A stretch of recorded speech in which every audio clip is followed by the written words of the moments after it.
My name is Vivian. I live with my husband, George, and our 2-year-old son, Michael. Vivian. Today marks 3 years since we started dating, doesn't it? Yes, it does. Time flies so fast. What's wrong, George? You seem a bit off? Vivian.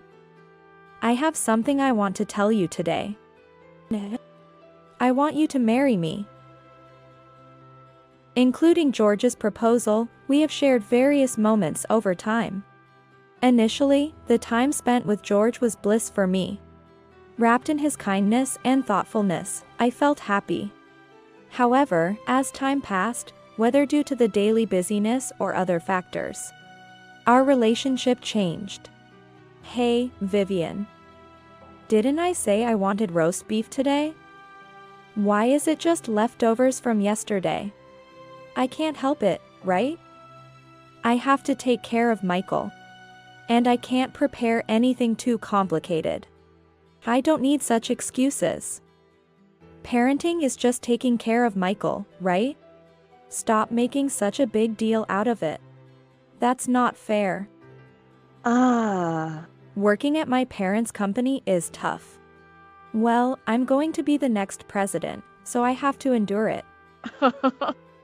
George works at a company run by my in-laws and spends his days busy with work. However, his work seems ordinary, or rather, he's not even meeting his quotas.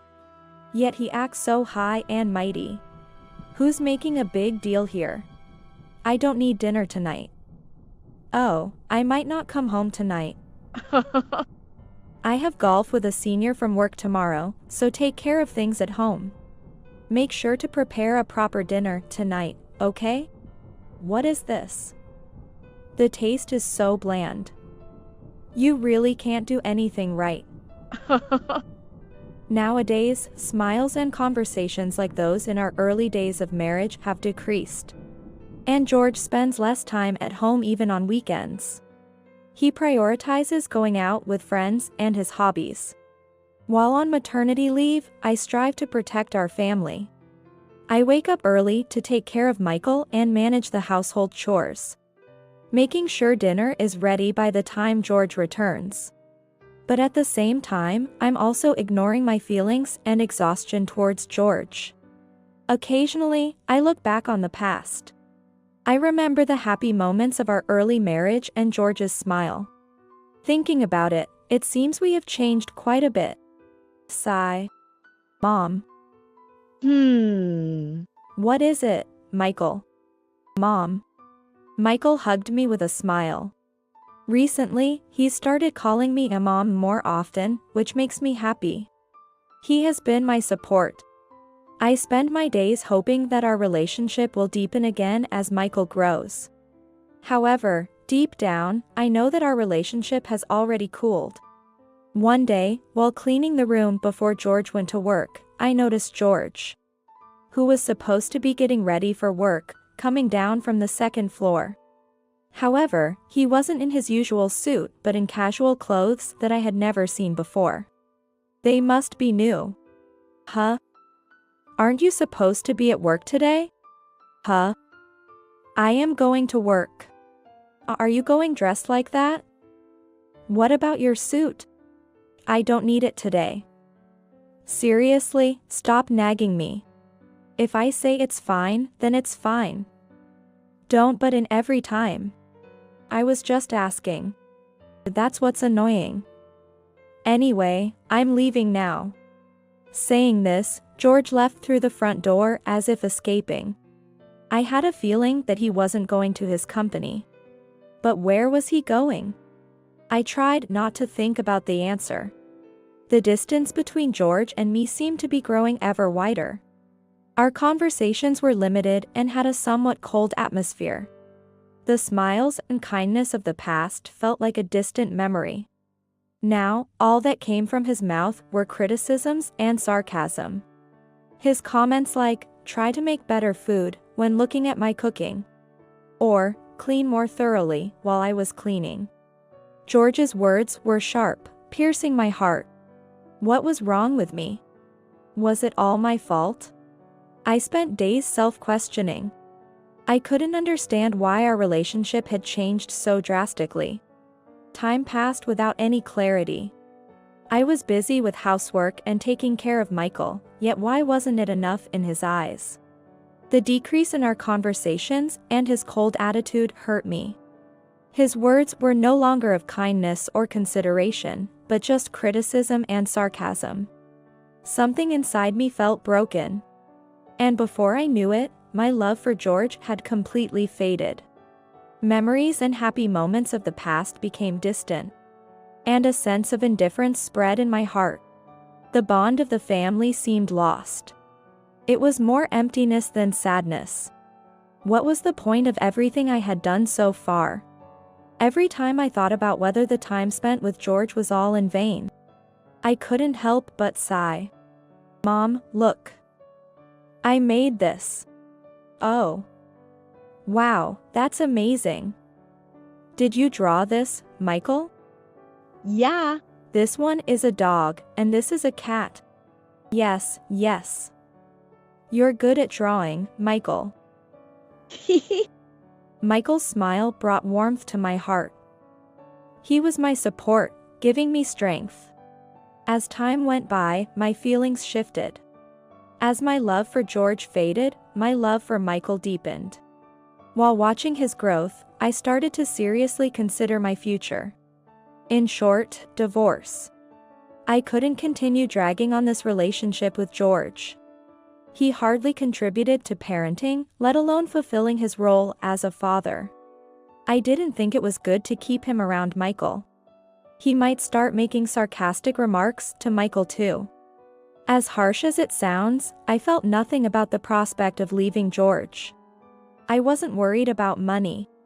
And the sense of liberation from being free of George seemed more overwhelming.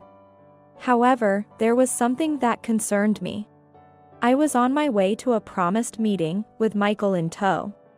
When we reached the destination and rang the doorbell, a cheerful voice answered, yes, and the door opened. Vivian, Michael. Welcome. Hello, Mother. Hi, Grandma. Hello. Michael, have you grown taller again? Really? Yay! Oh, good to see you. Come on in. Thank you. I will. It was about George's parents, my in-laws. While my relationship with George had grown cold, my in-laws, like Michael, were a source of comfort for me. They run a business nearby and have always been concerned about Michael and me, supporting us with kindness.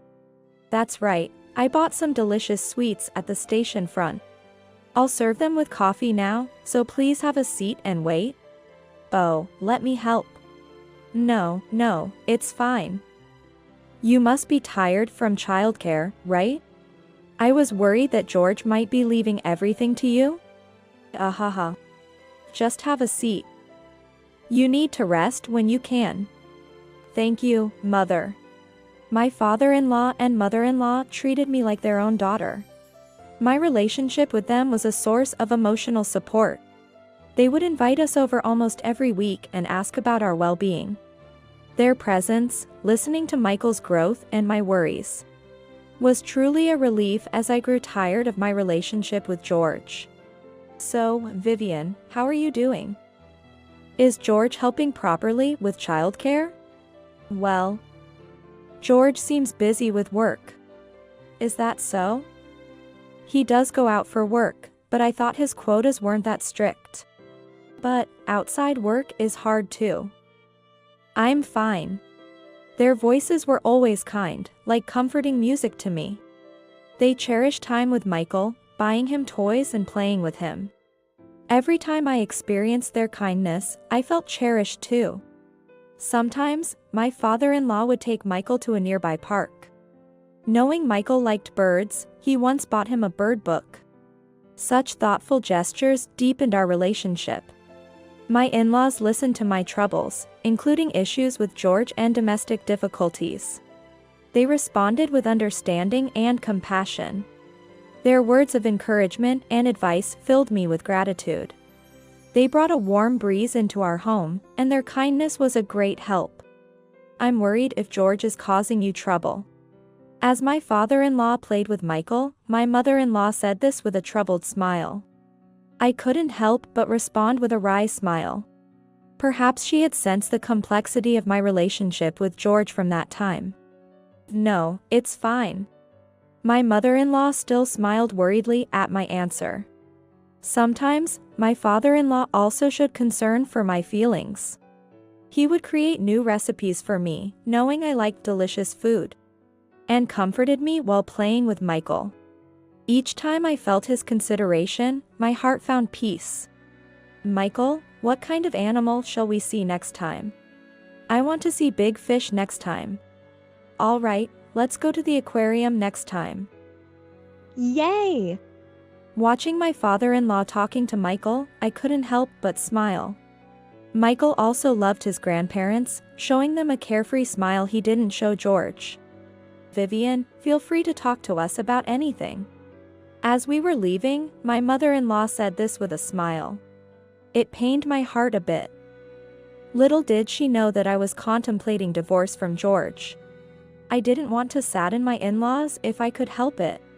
Even if my relationship with George couldn't be repaired, the best thing would be to continue my relationship with my in-laws and have a happy time with Michael. I was scared to open up to them about George and imagine what they would say or think. And then, as if to add to my worries, an incident occurred. My in-laws had offered to take care of Michael. So I was enjoying a cafe with a friend, something I hadn't done in a while. It's been a long time since we've had a cafe like this, hasn't it? Really? Vivian, you seemed busy recently. Did I?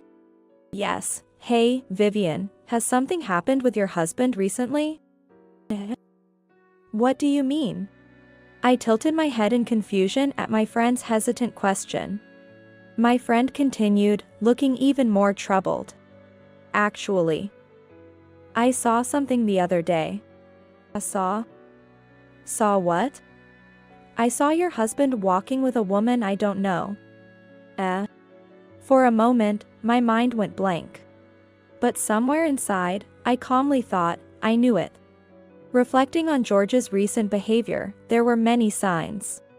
I had just chosen not to think about them. My friend held my hand, not saying anything, and looked at me earnestly. Vivian, I think you should talk to George once. Yeah. Maybe. You haven't been yourself lately. I was worried it might be because of George. That's why I invited you to a cafe today. Is that so? Sorry for worrying you. Don't apologize. Vivian, whatever decision you make about George, I am on your side. Thank you. I parted ways with my friend and headed home. Although I was shocked when I first heard the startling truth, strangely, I felt calm now. Even a bit relieved. This would allow me to end my relationship with George without any reservations. I realized I was thinking this way. I imagined a future living just with Michael, and though there were uncertainties, my resolve to be strong for Michael's sake was greater. I'm home. Today was exhausting. Welcome back. Hey, I've finally come home, and what's with that sulky face? You should greet me with a smile or something, you know? When George came home, I greeted him at the entrance. I had been waiting for his return, but not with a smiling face to welcome him. In the living room, as George carelessly threw his bag on the sofa, I told him in a low voice. George, we need to talk. Talk? Can't it wait until after dinner? No, I want to talk about it now. What now? Such a hassle. Well, this situation is your fault, isn't it? Huh? The conversation we're about to have is about you. What are you talking about? George looked at me with a puzzled expression. In his eyes, there seemed to be a flicker of unease, as if he was hiding something. I felt a bit bolder and continued speaking. I heard from my friend. Is it true that you were walking with a woman I don't know? George's reaction was undoubtedly an affirmation. His face changed color in an instant, and his eyes darted around, looking for an escape. That must be a mistake your friend saw, right? She said she heard your voice. She also knows the store you two went into. Shall I confirm it with the store's staff? That is. It's useless to hide it. Damn. George spat out those words and glared at me. Yeah. That's right. Her name is Zoe. Unlike you, she's perfect in work and housekeeping. And she's cute. She even said she likes me. Likes you. Even though you're married, she said that? Yeah. That just shows how attractive I am, right? I like you. George, even though you're married, she said to me. That was questionable in itself. Would a normal woman approach a married man like that? There must be something more to it. But saying this to George now would be pointless. Anyway, you don't feel bad for me and Michael? Why would I?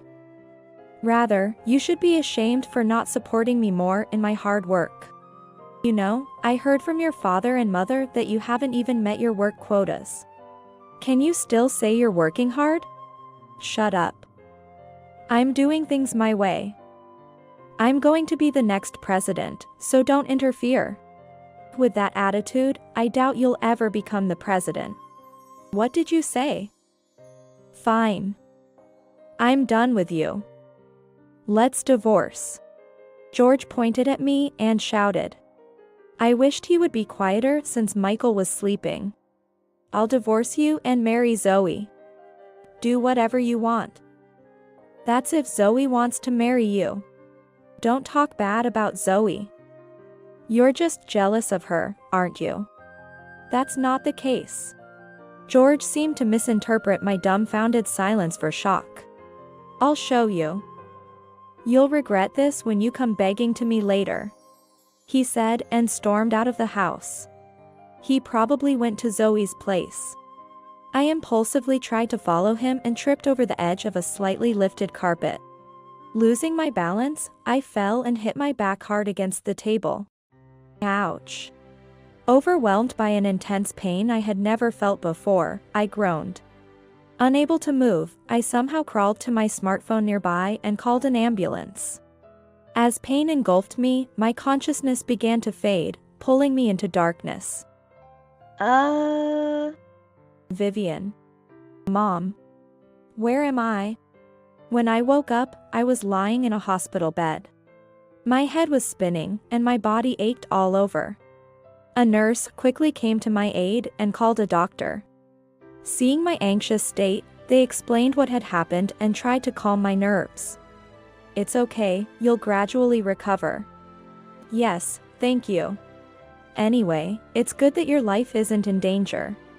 However, the results of the subsequent examination were a huge shock to me. Due to the fall, I sustained spinal cord damage, making it difficult for me to walk. I was informed that I would need a wheelchair, and my life would change drastically.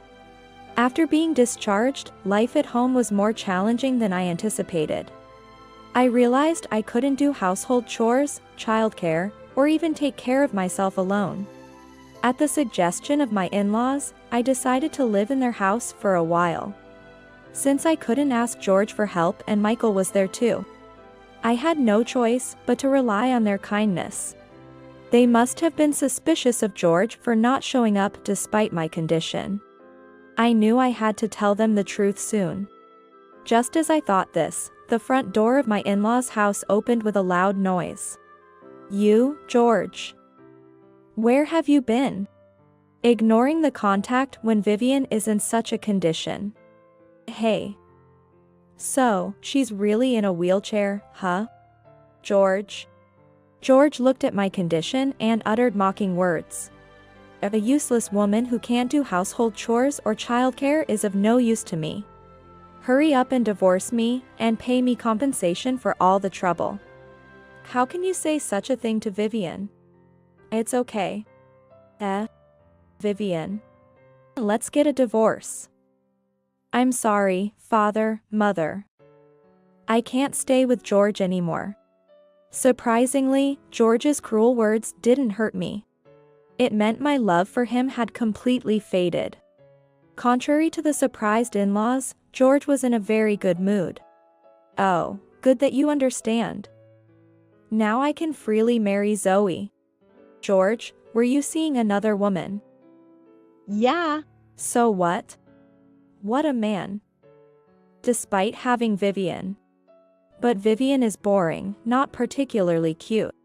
And can't handle housework or childcare properly. How can you say that?